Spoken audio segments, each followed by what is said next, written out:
Podcasting from Astrolab Studios, this is Continuum Drag, a weekly podcast where we revisit sci-fi, fantasy, and just plain weird shows that have faded from the collective consciousness and didn't quite make the impact that they intended. This week, Almost Human, episodes 2 and 3. Why did they peel its skin off? Well, they obviously didn't want us to see that either. Wait a minute. There's surveillance footage at the hotel. Her hands left traces of human DNA. You think they're abducting the girls to harvest their skin? If you used human skin, you'd make the best sex machines on the market. I think Sebastian found out about it. That's why they killed him. Welcome to Continuum Drag, the podcast that travels to the future through television past. I'm Luke. Ooh, that's a real head scratcher. I'm Luke, here with my co-host Jordan. What's real, Jordan? I'm still trying to figure out what that means. What was it again? Say it again. I kind of just threw it off the top of my head. Let me see what I got. We traveled to the past through the future. Is that it? We traveled to the future through television's past. There we go. No, I like that. That's pretty good. Great. I came up with it on the spot. I'll never remember it again. I would give you an A+ on that. And three bravas. Bravas? Wow, you don't get many of those these days. No, it's true. All right, Jordan, what do you got for us? Well, we've gone through all these shows, up to this point, and usually at some point we talk about the cast and some credits that they have after the show we watch, generally because the shows we've been watching are a little bit old.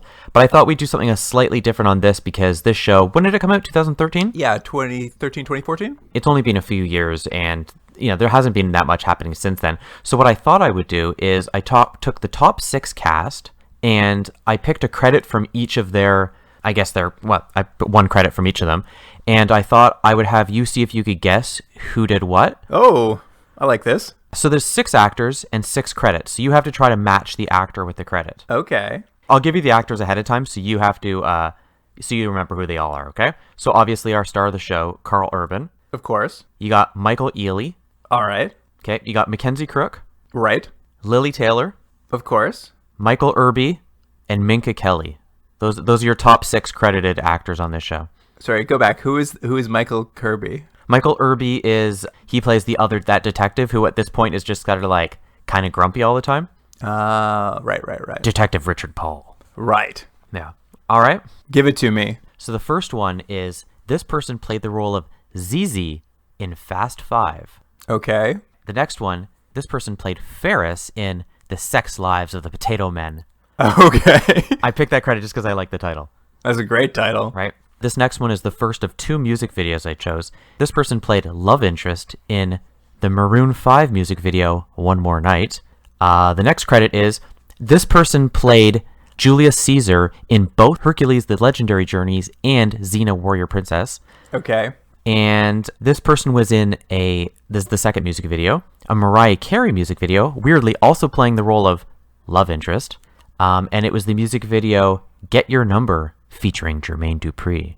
Okay. The last one is this person played the character Marty Glenn in one episode of The X-Files. Man, we've already made a mistake because I'm not going to remember all of this. But let's go through it. I'm going to go through the ones I remember and I try to attach them. Okay. Xena and Hercules. Mm-hmm. Carl Urban. Okay. Do you want to know if you're right or not? No, you can tell me afterward. Okay. What was the first music video? First music video was Maroon 5's One More Night. That's got to be Detective Stahl, Minka Kelly. Okay. Minka Kelly? Something like that. Yeah, sure. No one cares. Mariah Carey music video? Mm-hmm. I'm going to say Dorian. What's his name? Ely? Okay. An X-Files episode? Yeah. I'm going to go with Detective Paul, whatever that character's name is. Or actor's name is. Oh, Michael Irby? Sure. Michael Irby. Yep. ZZ in Fast and the Furious. Oh, yeah, ZZ, yeah. I'm going to go with, this is where it's getting tougher, but I think I'm going to go with... And you should get these right, because we were just talking about these movies last night. Lily Taylor. And finally, Sex Lives of the Potato Men? That's right. I can't believe you remembered all these. That's correct, yes. Mackenzie Crook. Okay. So, do you want to know your score? Yes. Your score is 4 of 6. Oh, wow. I didn't do too badly. Yeah, the only ones you got wrong were... So, you're correct for... I will go through these. So, you were correct. Carl Urban did play Julius Caesar in both Hercules and Xena. Also, weirdly, played Cupid in both shows. Oh, interesting. There you go. I don't know. little diaper and a bow. Yeah, it was Michael Ealy in the Mariah Carey music video. Great. That's, of course, Kennex. It was also Mackenzie Crook in the Potato Men movie. I don't know why I knew that, but for some reason, it just felt right for Mackenzie Crook, who, by the way, if anyone is not sure who that is, he plays Rudy, the computer tech. Right. And the one you also got correct was Minka Kelly in Maroon 5 music video. That was correct. The ones you got wrong where you actually just switched it. Michael Irby was it playing ZZ in Fast 5. And Lily, and it was a little bit of a trick I put there because Lily Taylor played Marty Glenn in X-Files. Marty being, I guess, a name that both male and females can have. It's funny because I went with the other guy for the X-Files because I was like, maybe since this show shot in Vancouver, maybe he's a Vancouver actor. Ah, right. Anyways, I thought that was something a little different. What do we think? Is that worth going on for next show? That was a lot of fun. I liked it a lot, and I liked it a lot because I got 4 out of 6. Yeah, you did well. What is that, 80%? I don't know. I can't math. A little less than 80, I think. Pretty good. Someone still. do the math in your head. I think it's 70-something. Good segment, though. I really liked that. That was fun. Thanks. That's it for that, and then we're on to these 2 episodes, which aired as episodes 2 and 3. Yeah, episodes 2 and 3, but I guess in the series creators version, these would have been 5 and 6. Mm-hmm. But anyway, who's keeping count? I don't know if it really matters, does it? At this point, like, I don't know if the serialized story is so effective that, it matters what episodes these air in. I don't know. Yeah, not specifically, but I thought with how upset people were about it, at least what I've been reading online, I thought it was going to be much more distracting. I mean, it's one of those things when you know it, you kind of notice the serialization, but it's not like so integral to the plots. I would wonder if, particularly in this episodes, because one of them very specifically kind of finally locks in, I think, the partnership between Dorian and Kennex, that if you were to jump back to it and they're like, I don't like this robot, it'd be a little jarring because you're like, I thought you liked each other now. Right. Fair enough. I mean, and I only say that because that's what I remember when I originally watched the show. Okay. Anyways, as you were, what was the first episode about? Episode 5/episode 2. Here is the IMDb summary for episode 2, Skin. In night 2 of the series premiere, Detective John Kennex and Dorian are dispatched to investigate a murder and high-profile missing persons case that lead them into the highly profitable world of IRCs, Intimate Robot Companions, also known as sexbots. Meanwhile, Kennex looks to reconcile a part of his troubled past. That was courtesy of Anonymous. There's a couple things about this. One, this is like the same plot. Well, not really, but it's got a lot of the same tropes as that Tech War episode about sex robots. People are obsessed with the idea that once we get robots as essentially fully functional sort of androids, that people are going to be having sex with them. Which is probably true. That's 100% true. Yeah, it just seems like there's this sort of wave of ickiness through. I always feel when I see these kind of episodes. You don't want to think what people are doing with things. It's not only that. I'll mention this real quick, but we're gonna go through it. This has a thing that anytime you see in science fiction, there's like a sex robot or something. They always portray men as being unable to control themselves around these robots, as if the idea of no strings attached sex is so overwhelming for men that they act like buffoons, like at all the time. And it happens like several times in this episode too. Like, I'm really nervous because they might have sex with me. And it's like, ugh, guys, this is so stupid. Anyways, you're not wrong. Right, I'm not wrong. Anyways. So the plot of this episode kind of kicks off with this bankrupt and disgraced sexbot designer, Sebastian Jones.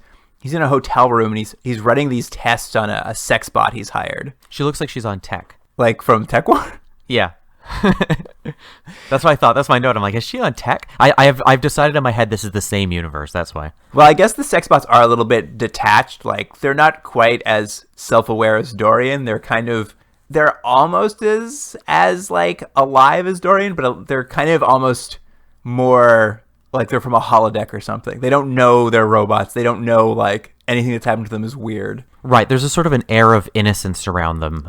Yes, slight lack of awareness. Yeah, because like Sebastian's got these weird, I don't know, test things he's doing. Like he's like sticking a light in her mouth and then like looking at his computer, and then he's like running a black light along her leg and he's looking at his computer, and she's just like, what are you doing? Why do you keep doing that?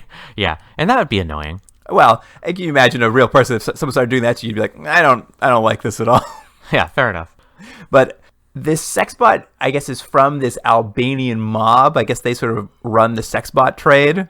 Yeah, classic Albanians. It's kind of weird because it's like looked at as like, it seems to be legal, but they sort of run it like it's some sort of sketchy underground operation. It's very weird. They don't make it clear because everyone apparently, sex bots seem to be legal, but there's, I guess it's seen as a bit of a, I don't know, faux pas or something. And then clearly there is some sort of illegal aspect to it. I'm not sure what the difference is between illegal sex robots and legal sex robots, but I guess it doesn't really matter.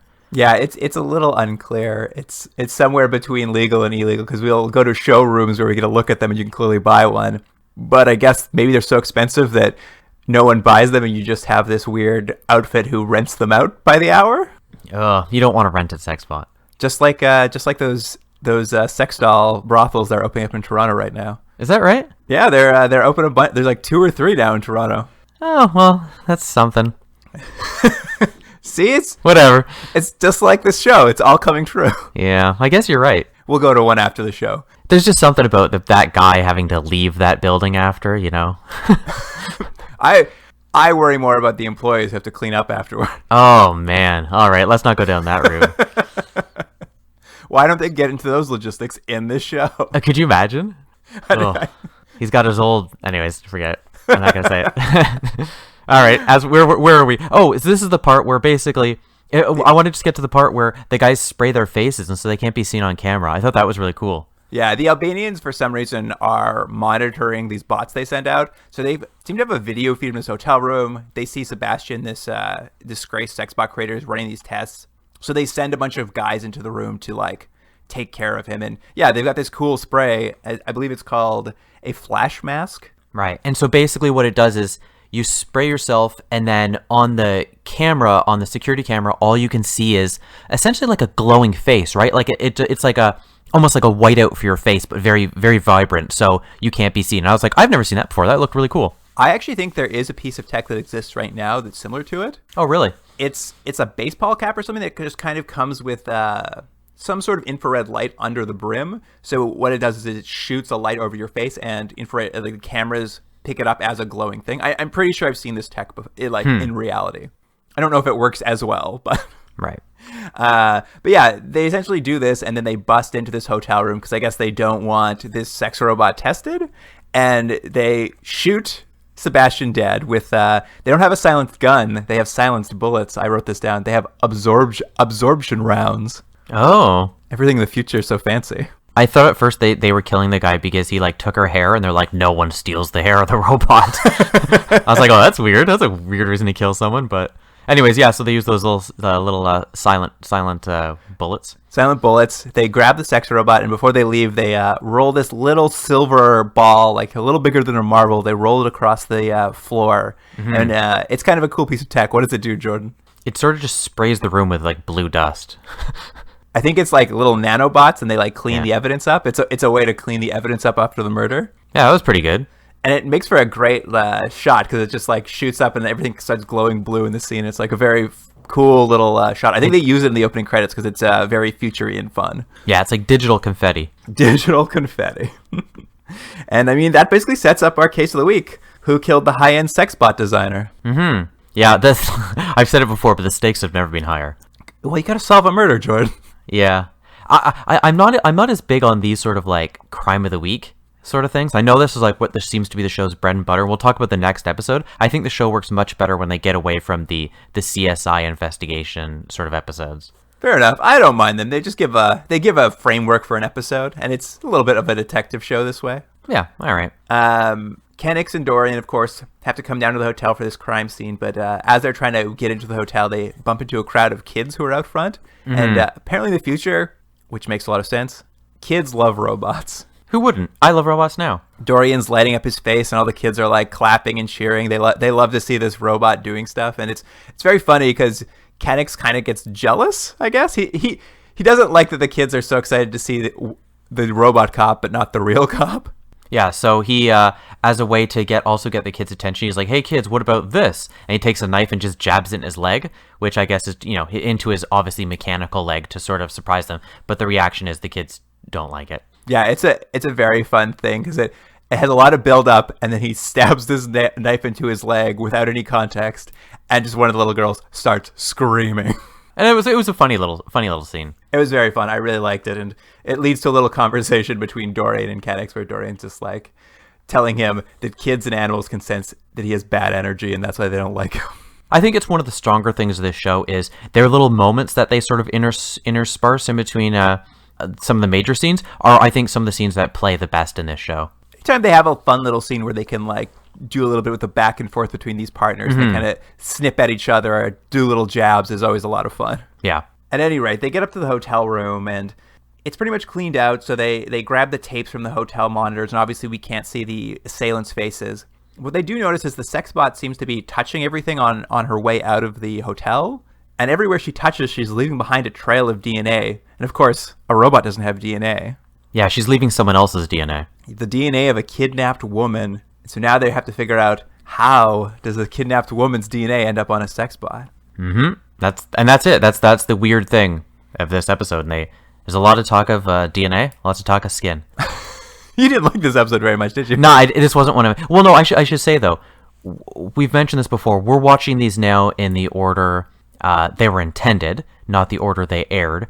And I had already watched this as the second episode, and I was really surprised that they would have aired this as the second episode because, one, I think it's one of the weaker episodes, and also it's just kind of like, it's sex robots. I'm like, guys, this is the second episode you want to air right into sex robots? But so I think maybe at the time my feelings of this were a little worse than, over time I'm like, this wasn't such a bad episode. But at the time I was like, I'm going to hate this show. I mean, it is very funny. We know the broadcaster definitely made some choices when they reordered them. I don't know if this was the strongest second episode. It does feel like one of those really cynical choices where you're like, sex sells, so Sexbots is the second episode. Well, that's what it felt like when I watched it. I was like, oh, this is going to be so gross. And there's like, and the show still has its little problems with, they make these somewhat gross jokes and stuff. And this episode I just felt like it had a little bit of smarminess to it, and I didn't like it very much. Well, we won't get into it much. There is a brief scene where they're talking about this case at the precinct. And the only reason I bring it up is because of what you're talking about is Detective Paul, who is barely a character still, like, how many episodes? 5 episodes in, he's barely had any sort of lines or characters. But when they start talking about sexbots, he chimes in and he's like, you know what their nickname is, eh? And they're like, what? He's like, bang bots. I'm like, what? Yeah, it's like stuff like that. And then again, there's like at least 2 or 3 scenes in this where a character has to act all flustered and nervous because they're either talking about sex robots or they're near a sex robot, and it's like, oh, I'm nervous because I might have sex with them right now. And it's like, okay, guys, this is stupid. Anyway, what they sort of find when they realize that this kidnapped woman's DNA seems to be on this robot is there's been a string of kidnappings in the city, and they seem to all be related to this case somehow. Kennex even interviews one of the kidnapped woman's kids who he's a little boy who kind of witnessed his mother get kidnapped, and he doesn't get a lot of information out of it, a little bit about the car that kidnapped her they'll use to get the case going, but it's kind of interesting because they use it as a weird, like, this emotional plot they keep throwing for these things. Like, he wants to prove to Dorian that he's good with kids, so he, like, gives this kid this little toy he has, which is a giraffe that basically is a fully robotic living giraffe. I was like, oh. I don't know why he had that, but secondly, more importantly, it looked really cool. Like, it was like a little toy, and then as soon as, like, the kid starts touching it, it just becomes like a little tiny giraffe. I was like, that's really cool looking. It's like the future of Tamagotchi or something. Right. Anyway, they're sort of building their case, trying to figure out how are these kidnapped women related to the murder of the Sebastian guy.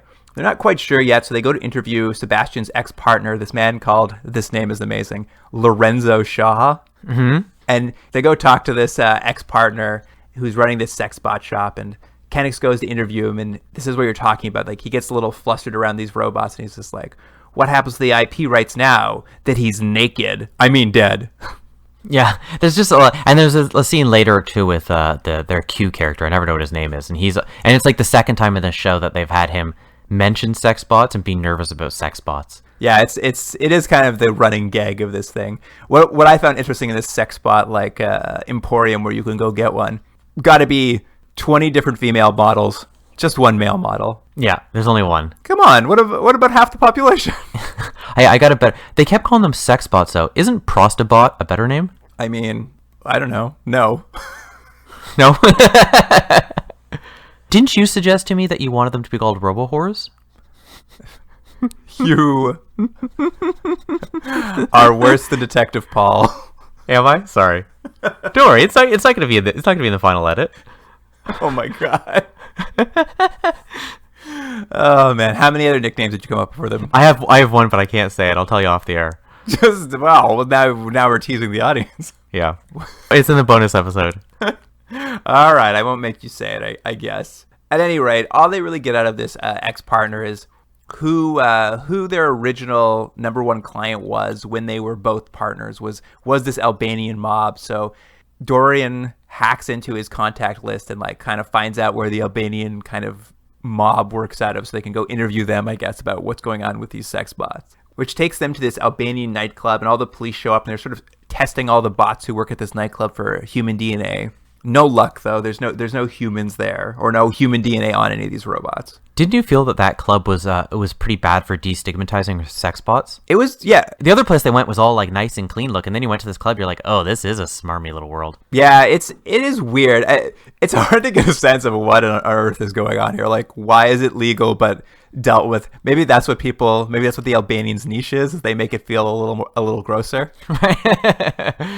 Yeah. Is this seem too legitimate for you? Well, don't worry. Come over here. We got a room for you. We've got you covered. Do you miss the old days when it was gross?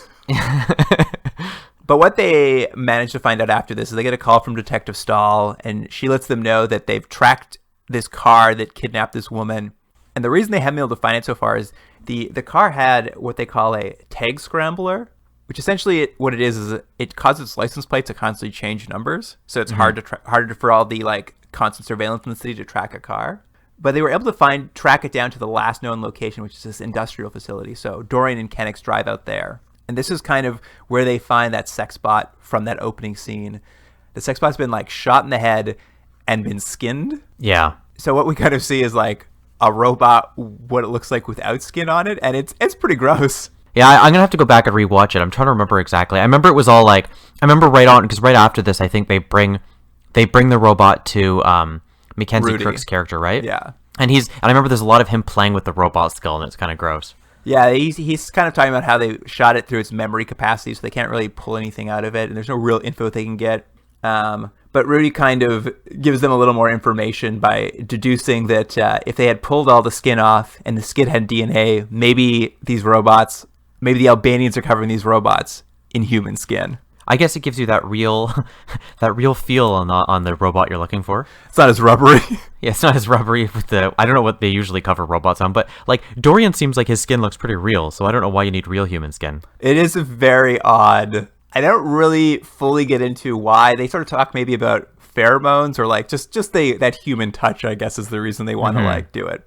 And I guess that's part of the reason that Sebastian went bankrupt is their number one client, the Albanians, quit like going to them for supply because they'd come up with a new method. And I guess this is the new method, buying regular sex robots and then putting human skin on them. So I got a question for you now, Luke. So basically we know at this point, basically what's happening is they're kidnapping ladies, taking their skin and putting them on sex robots, right? Yes. But here's the thing about that. Couldn't there be an easier way? One, I don't know why they have to be women that have to donate their skin. Men's skin's the exact same. You could put men's skin on these robots. And also, couldn't they just get like donations and stuff? Like, can't they just get like a small sample and like extend the skin and stuff? Like, do you know what I mean? It seems like a lot of work of like kidnapping and killing people, whereas like there's gotta be other ways to get skin. I had the same question. I felt like in this future with the tech we've seen, like there's no way you can't just grow skin in a lab. Yeah. I'm not sure we can't currently grow skin in a lab. Or like, that's what I mean, like take a small sample for someone who's donated it and then, replicate those cells or something like that. Obviously I'm a scientist. Yeah, it just seemed like one of those things where like if you think about it, you're like, guys, did anyone stop and talk about this plan? It seems like a lot of work where you could just do it much more easily. It seems like a very crude, inefficient way of gathering skin. Yeah, exactly. But anyways, that's what they've decided to do. But yeah, so that's kind of what they figured out. Like, these robots are covered in human skin, so now we got to figure out where all these kidnapped women have ended up. And from here, we kind of get them back on the case. And there's actually a very, very weird scene where they're sort of driving to the next spot in the case. Mm-hmm. And Dorian starts talking about how he's worried about Kennex and his kind of like lack of love life or something. So he's set him up a dating profile. Yeah, they get more mileage out of this than they probably should. Well, when Kennex is like, why on earth would you set up a dating profile for me? And this is insane. Dorian says it's because he scanned Kennex's testicles and saw they were at full capacity. It's these sort of things that, like, I'm like, I don't know what it is they're going for, because it just is like, guy, what? There's like a lot of conversations about John's genitals so far in the show. Well, it's very funny because Kennex's response to it is he just like turns to me, he's like, what is the matter with you? Which is exactly my response. I'm like, why? What? It's one of those things where, like, I guess it's supposed to be funny, but like, could you imagine working with your partner and he's always scanning your testicles? It's very weird. And also, I don't think your testicles can go to full capacity. I don't think that's a thing. What is full capacity? I have no idea. I don't think that. Why would a robot say that? Your doctor's like, you go in for your doctor checkup, and he's like, oh yeah, well, your testicles are at full capacity. I'm like, oh, great, good. Oh, good. So I guess I'll go to warp. Very weird scene. It keeps going too. He makes Kennex describe his like the type of woman he'd like to be with, and of course Kennex just describes Detective Stahl. Yeah, like it just a generic, brunette. Right. And then, of course, Detective Stahl immediately calls in, and Kennex is all flustered. He's like, oh, the woman I'm in love with is just calling, apparently. And us viewers know that they might be feeling something for each other, because every episode they've dedicated a good 10 seconds to them having one extended look at each other. Every episode has had, that's all the show has time for. There's like 85 scenes of people driving in cars, but they want to build this love story, but all they can do is have them glance at each other for a second too long every episode. What more do you need to fall in love? That's it. She calls to say they've pulled over this car that had done all the kidnappings. They finally tracked it down, and the Albanians inside happen to have a sex robot with them, also covered in human skin. Mm-hmm. This sexbot is named Vanessa, and they take her back for an interview. This is kind of where we get into the fact that these sex robots they're not fully functional. They're not all there. Like, she doesn't know how to respond to questions about where she was made or who owns her. Dorian kind of is like, ask her where she was born. Like, they're trying to like phrase it in a different way. They don't seem to understand that they are robots. Also, wasn't it odd that they, in the entire interrogation process, they don't try to ever put like maybe more appropriate clothing on her? They just leave her. They leave her in her like weird lingerie, and it just felt like it was more. There's this weird leering and objectification through the show. Actually, through the people making the show, it's like, hey, she's a sex robot, so wouldn't she be wearing like Victoria's Secret the whole time? It's like, or you could just put like a top on her while she's getting investigated. It is definitely reflected pretty heavily on the people who made the show. I would say the plot itself, you could probably say, isn't like the most obscene we've seen as far as like looking at sex and sexuality, but like in all the production design, they're just filling it with scantily clad women because that's what they want. Yeah, which is not great. Not great, everybody. Let's not do that. Luke, it was 2014. It was a different time. It was a different time. You're right. We can't hold them responsible. Yeah. Anyway, Vanessa essentially reveals that the Albanians had sent her out tonight and that she was probably getting sent out to be murdered. She doesn't know that because she's a robot who doesn't know she's a robot. But they use this as an excuse to go back and raid the nightclub one more time. They don't find anything again, except for a little microchip that belonged to one of the sexbots. And when they bring it back to Rudy, they're sort of looking at it, and it's an older microchip. It runs on an older system, but it has a defect that when the software updates, it shoots out a little GPS signal. So that means they will be able to track down where Vanessa came from, because the first time she was turned on, her operating system had to update, which sent off a GPS signal. So it kind of leads them to the skin lab. And you know what that means? It's time to end the show with a police raid. Oh, that's right. Yeah, it is funny. After we watch, this is episode, the 5th one we've watched? Yeah. Everyone has had like a police raid at the end. You kind of, they love to end with like guns blazing and running into something. So they raid the skin lab, they shoot all the Albanians, they rescue the kidnapped women who aren't yet dead from having all their skin torn off. I'm trying to remember, wasn't there a scene where the one woman was just like they find one woman and she's still alive, but for some reason they're not just taking her skin, they're also like sucking the juice out of her. Like, wasn't it like, it was all weird. I was like, what are they doing? They're also taking her bodily fluids? I wasn't sure. I think the tubes going into their necks when they're kind of laying in those beds, I think are keeping them like sedated or in like comas or something. Oh, I thought she was getting all shrivelly. Well, I mean, the shrivelly part I think is where they've harvested skin off of her, and that's just like her muscle underneath. Oh well. It's gross. Listen, this skin lab, gross place. It's gross. Yeah. And it probably smells bad, right? It was more sterile than I would have expected. And so this is the part where pretty much the episode's done. They've saved the day. And then is this where John goes, they like go for this emotional thing from like a couple episodes ago? And I was like, who cares about this? Well, that's it. As we've seen in these episodes, really they like to end the show once the plot's wrapped with an extended scene wrapping up kind of the emotional arcs they wanted for the characters. Dorian actually has to go with Vanessa, the bot they brought in to interview, and they can't keep any robots alive that are covered in human skin, so she has to be deactivated, and they like bring her to this place and drill a hole in the back of her neck and like put her in this like MRI kind of machine and basically wipe her. And Dorian kind of has this moment where he deals with his own mortality. And as we've seen earlier in the episode, Kenix, I guess, is dealing with mortality, but also children. Those seem to be the two like weird emotional arcs he's going through. Which they didn't invest any time to. No, it didn't quite click. But the show ends with him basically going back to his dead partner's family. He never saw them after the raid where he died, so he wants to go get closure on that, I guess. Mm-hmm. So he goes and visits this family we know nothing about, and like walks in on this like teenage son, and the first thing he says to the son is like, "I want to talk to you about your father." And I'm like, "Who are you?" I know, it was that weird thing of like, I know what they were going for, but it's just so odd to have done this now without ever. It's something like they're cashing in on some emotions they set up on episode 1 that I've already forgot about by episode 5. And I mean, I think even if this aired second, I don't think it really lands. We never have talked about his partner.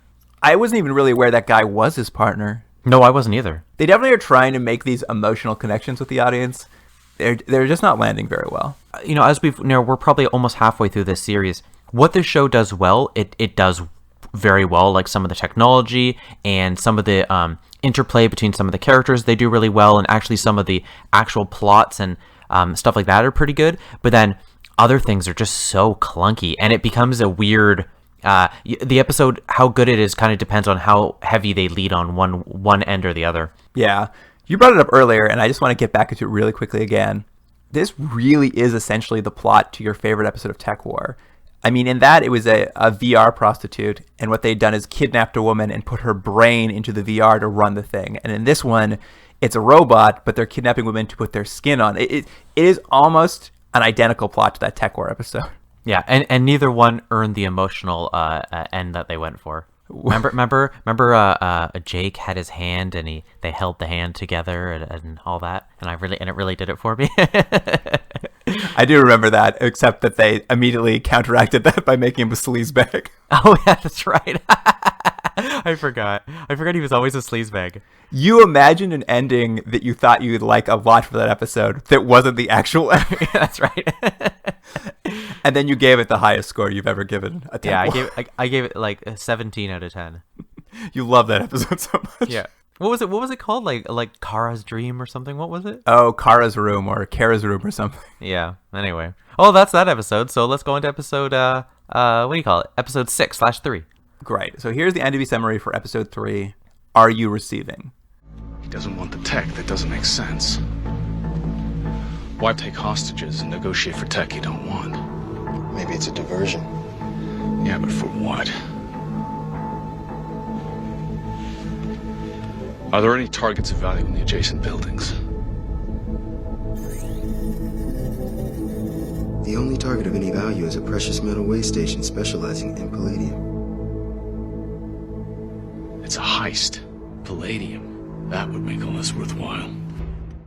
A gang of criminals tries to get their demands by taking some hostages, but it turns out this was just a diversion to take away police attention from the real crime, palladium robbery.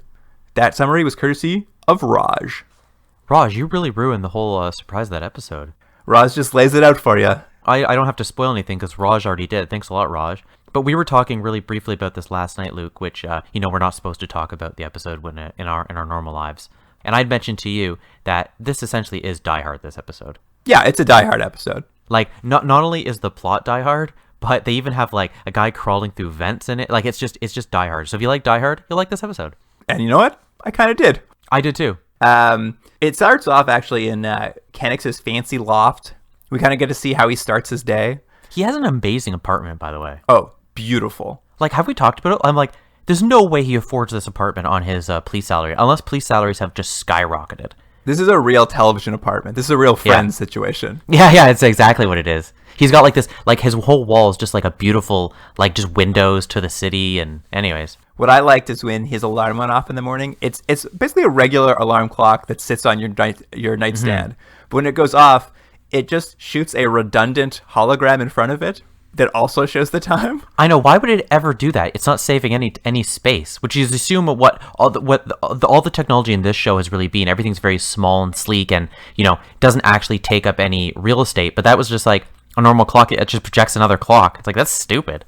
And well, you try to hit the snooze or off button. You don't hit the clock. You have to run your hand through the hologram 5 or 6 times. Yeah, it was weird. But I did like in this scene. This is the first time we get to see him without his leg. It's true. He gets up. He puts on his leg. It's still a little bit squeaky, so he, calling back to that plot line we never thought we'd hear back again, he puts some olive oil on it. Mm-hmm. Hey, weren't you disappointed, though, that it doesn't stay blue when it's on? His leg? Yeah. I know, I didn't notice. Yeah, his leg is blue when it's off, and then he puts it on and it becomes, like, flesh-colored again. Oh, I missed that. Yeah, and I was like, oh, I wanted it to say blue. It looks cooler. Anyways, I mean, he's never wearing shorts, so it doesn't matter, but, You know what I kind of liked about this scene is... you rarely get to see how a character just starts their day. Like, what's their morning routine? Yeah, I suppose that's true. I want to know what more characters' morning routines are. Who has coffee? Who jumps in the shower first? I don't know. I don't know how it would work to the plot line, but that'd be some interesting episode to this show. If, like, all the characters, you saw them all start their day. I guess it would have to be something about... The plot would have to have something to do with that, but that would be an interesting thing to see, I guess. You could, compare and contrast. Like, what does the robot do? We've never seen what... Like, does he go to sleep? Good question. You know what I want to know? Remember Galactica 1980? What was Troy and Dylan's morning like? Where did they sleep? I think they wake up and they've been outside, and then they have to look for one of the children that have gone missing in the night that like a wolf has taken away. They're like sheepdogs. They like bring them all back together in one place. Yeah, and then now that they have them all together, like, all right, guys, we're off again. You guys just do your thing. Eat pine cones. Now, what about Sid from Tech War? What was his morning like? Donuts. Donuts and coffee. Honestly, I could do this all day, but we'll move on. No, let's do this as a segment, some other episode. We talk about all the characters in their morning. Can you imagine? Just for hours. I honestly probably could. Something about like what a character does when they wake up. I was watching this. I'm like, oh, I could watch the morning routine of any character, apparently. Well, if you like the character, you'd watch this stuff. But can you imagine us hearing the morning of the robot, not the robot, the like genetically modified detective? It's so boring. Like we don't know anything about her. I don't know what her morning's like. She probably eats a non-fat yogurt. That's it.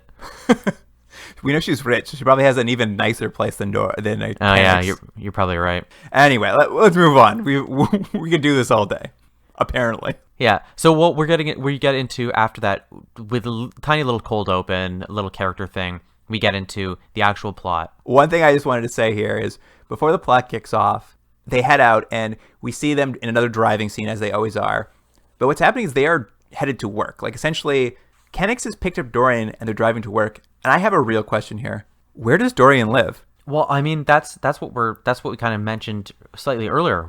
Yeah, does he have a house? Because he's been just woken up, right? Did the police also find him an apartment? Does he need an apartment? Does he just live at the police department? Well, the thing, I would assume the robots live at the police department. They don't need a space. But he picked him up and they're driving to work together. Where does Dorian live? I have a feeling. Now, I'm saying this. I have not watched any of the other episodes. I have a feeling there's got to be at least one Dorian-centric episode where we just learn about all this stuff, about his life. Yeah, because I honestly, up till now, would have just assumed he goes to work and Dorian's just sitting at his desk.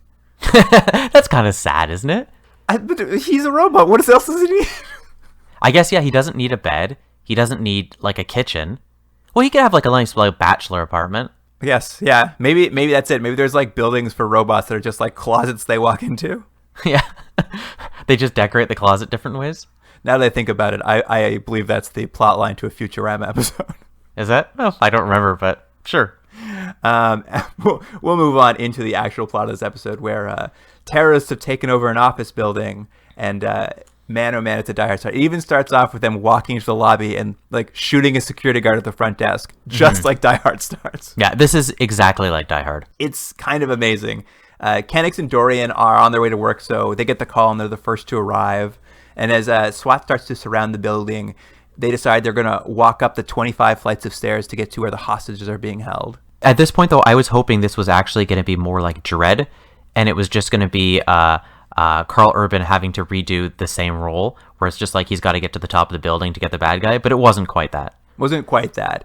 I did appreciate, and I don't know why, but you would think that they're like, okay, we'll go up the stairs and we'll get there. But they walk up the stairs in real time in this episode. Yeah, it's true. Every time we check back in with them, they're always like, well, we're on floor 8. Floor 12 now. I think this is one of the episodes I liked more, and I thought the pacing was really good, and it took a little step away from the procedural kind of CSI kind of episodes, and this is just like I guess it's just like an action episode. What would you call this? Yeah, the plot's very simple. I mean, there is a crime happening, but they're not having to investigate anything. They're just having to go take care of it. Yeah. Detective Maldonado calls in and sort of tells them not to go upstairs. But, since they're renegades, they're like, nah, we'll take care of it. You just deal with negotiating with those terrorists. And Kennex tells her to, like, shut down the comms for, like, the 3-block radius. Like that. Apparently you can, like, shut down radio communication for, like, 3 blocks of a city.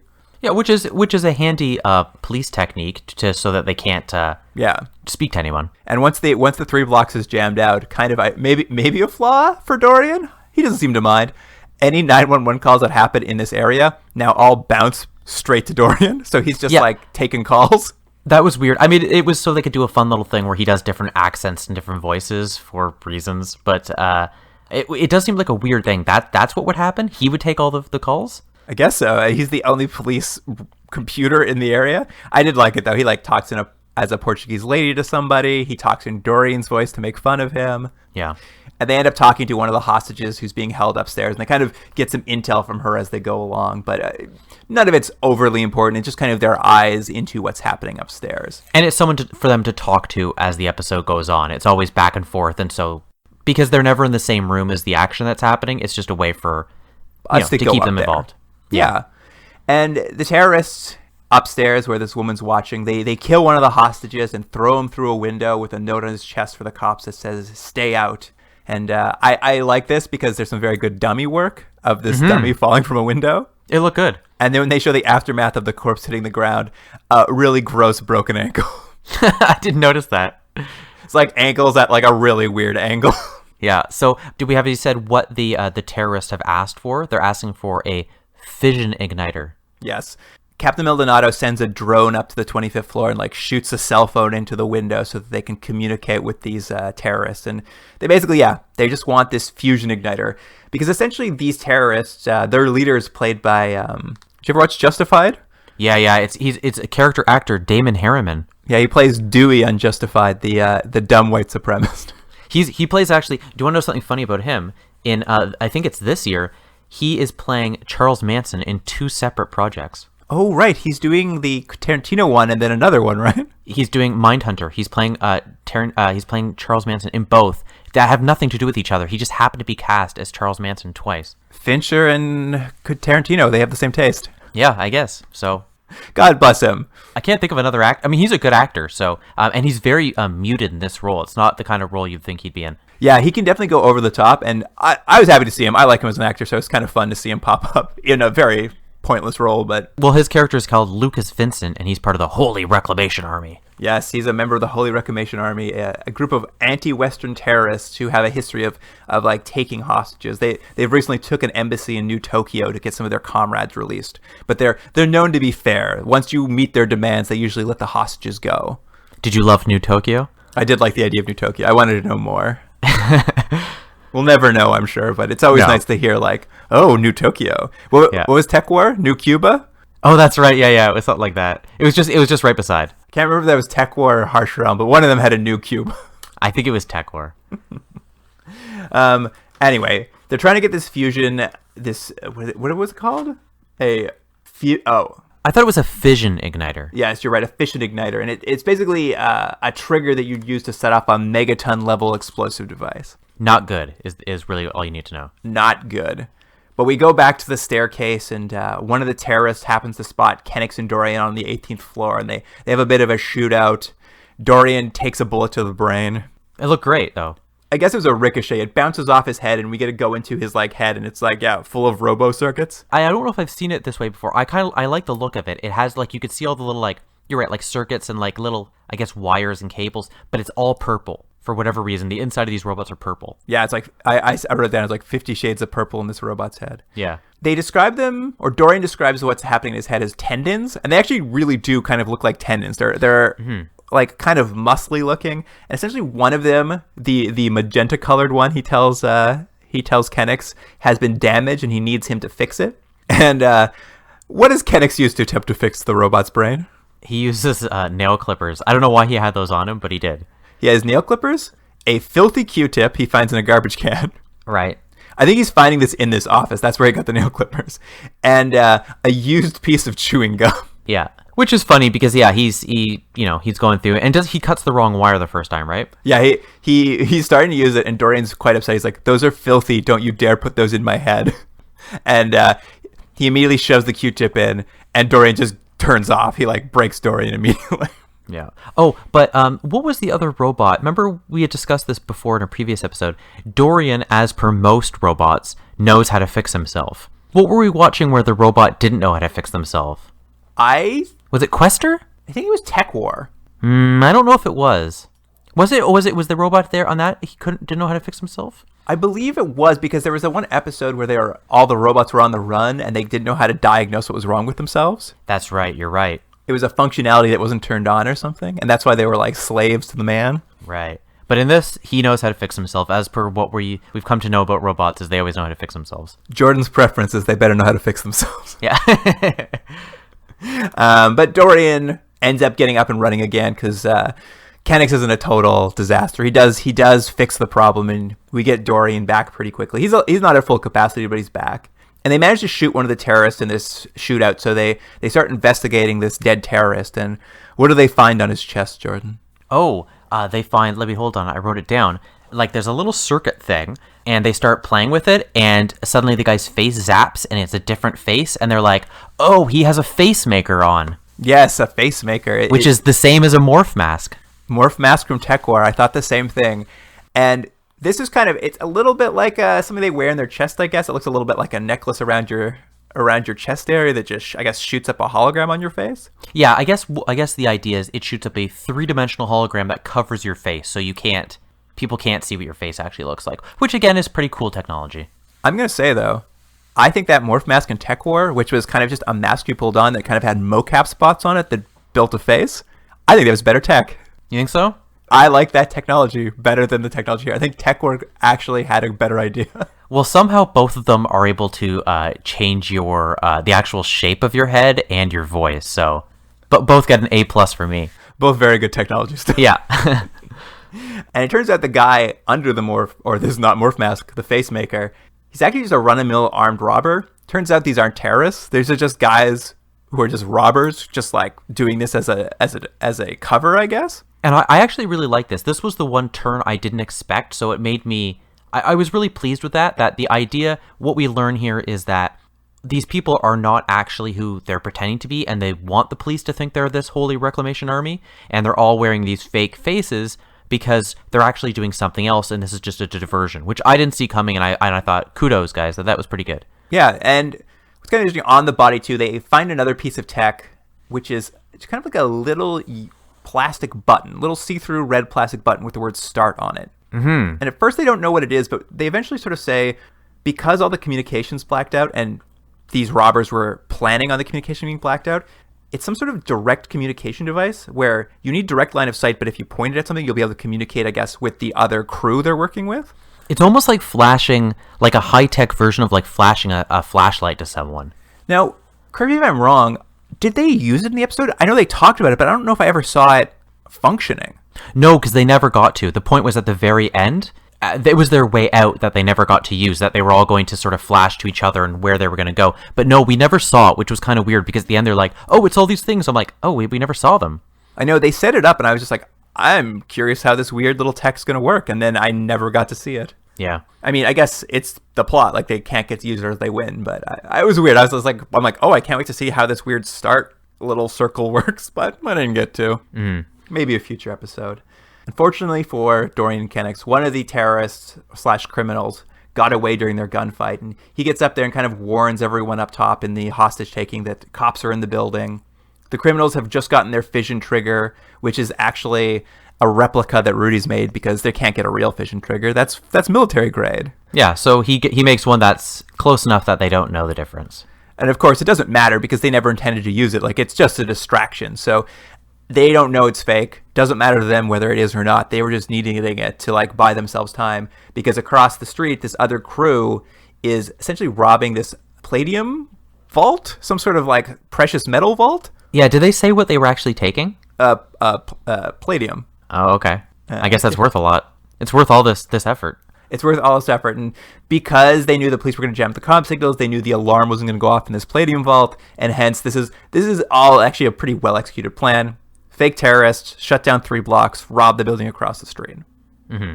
Unfortunately for Dory and Kennex, though, they're still on the 17th floor, and things are falling apart because the hostage takers have what they want. They're getting ready to escape. They're actually building a little flash bomb to kill all of the hostages to cover their exit, basically. Mm-hmm.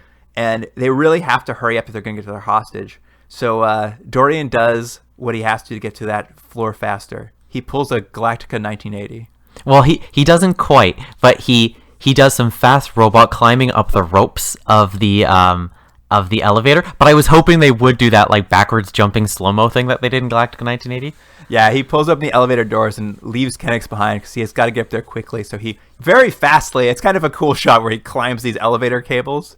He gets into an air vent, and then once he's in the air vent, he sort of busts through the ceiling and goes Rambo on all these terrorists or criminals. It's a cool sequence. He basically shoots like 5-6 guys before he gets shot himself. Yeah, he eventually gets gunned down. I mean, we know Dorian's a pretty good bullet sponge, but I guess there's only so many bullets you can take. That's a terrible nickname for someone. I mean, he's so good at getting shot. It sounds like something they'd say on like Fox News about like the children of some sort of school shooting. Oh. No? Cut that? Oh, man. Dark. That's so dark. Yeah, that's Fox News. They love stuff like that.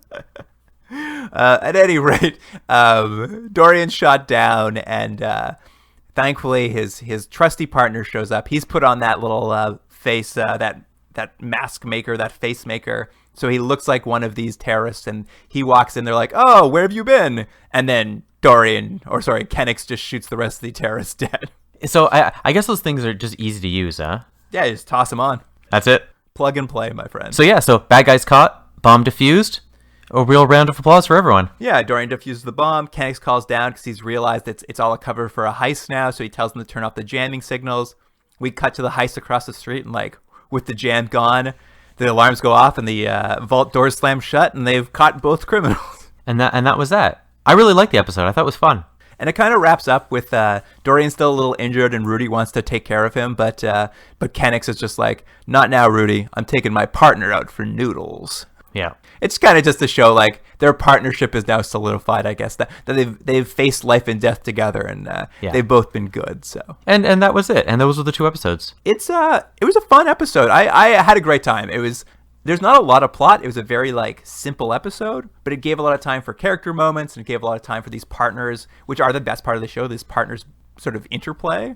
I think that's maybe what I liked about this. It gave more time to the things that the show does well, and less time to the stuff I don't care about. Yeah, good action, good back and forth between the partners. It's a funny, fun partnership, and simple. Like, it didn't get bogged down in anything. It's just like straightforward. Yeah. Little side note here, Jordan. What was John Kennex's middle name? Oh, yeah. They have a little quick scene where you find out he's talking to the lady on the phone, and he's sort of trying to calm her down. He gives this whole story, and you find out that his middle name is Reginald, who he's named after an old-time singer who is Elton John. And I was like, it just seemed like one of those, like, it's the same thing they did in Space Above and Beyond, where they're like, didn't know who Batman was. I guarantee in 2048, people will still know who Elton John is. Absolutely. But it ends with them singing an Elton John song. It was Benny and the Jets, which I liked. Yeah, Dorian gets to sing Benny the Jets, although for a robot, he's not very, like, in tune. Well, you think he would just be able to do Elton John's voice. I know, that's what I assumed he would do as well, but I guess they couldn't license it. Or even better, he puts one of those face mask things on, and he just becomes Elton John. Oh, what a cameo. Yeah, I know. Oh, well, missed opportunity, guys. Next reboot of Tech War. All right, Jordan, you want to wrap this up and give some ratings? Yeah, so I liked the second episode much better than the first one. So the first one, I don't know why, it just didn't do it for me. I'm only going to give it a 6.5. 6.5. You know what? Skin, that first episode, you had pre-warned me that it was going to be kind of gross. It wasn't as bad as I thought. Like, we've definitely seen shows deal with these subject matters kind of in grosser ways, I felt like. But even going through it with you, there's still like... It's still problematic. It's 2014. The way it deals with stuff is still so problematic that, you know what, it's actually lowered my rating. I'm going to give it a 4. Oh! How has this happened? How do I like things less than you and I still give it a higher score? I don't know. Good question. And then the second episode, Are You Receiving? Almost Humans Die Hard. I'm going to give this one an 8. I really liked it. I agree. I don't think it's a perfect episode, but it's almost a perfect episode of this show, I think. Oh, I think this is the best the show can get. I agree. I'm also giving it an 8. Nice. I like when we agree. Me too. I also like when you give those 4s. Feels real like a real sledgehammer. Get out of here with that shit. Yeah. That's your new catchphrase. I'll never remember it. For a minute, I thought that's what that homeless... Remember I was telling you that homeless guy said to me yesterday or a couple days ago? Oh, right. But it wasn't that. What did he say to you, Jordan? Everyone wants to know. I was walking down the street and a homeless gentleman stopped me to tell me something. And when I took my earphones out, he told me that my face looked like a dirty diaper. And so I was like, oh, well, thank you very much, sir. And I put my headphones on and continued walking. I know many of you only know us from the sound of our voices, but now you know what Jordan looks like. I look like a dirty diaper. I really like that. It's the first time I've ever had that told to me. I mean, very rarely in our lives do we get to hear that. Yeah, exactly. So... All right, let's wrap this up. If you have any comments or thoughts about Almost Human or what a dirty diaper looks like on a human face, you can email us at continuumdrag@gmail.com. And of course, on Instagram, we'll probably have the inside of a robot's head, maybe a morph mask or two, or not a morph mask. Absolutely. A face something. Yeah, it's a face maker. There you go, face maker. Morph mask is a better name. It is a better name. I'm telling you, that tech war nailed that, hit that out of the park. Mm-hmm. You can follow us on Instagram and Twitter at continuumdrag. And I guess that about wraps up. So, Jordan, I guess get out of here with that shit. That's a nice way to end. All right. See you, man. Bye. Continuum Drag is recorded at Astrolab Studios in Toronto, Ontario. Theme music by James Ruxfiedler. Produced by Jordan Delic and Luke Black. Special thanks to Adam Wheatner, Jeff Hanley, and Dwayne Wright.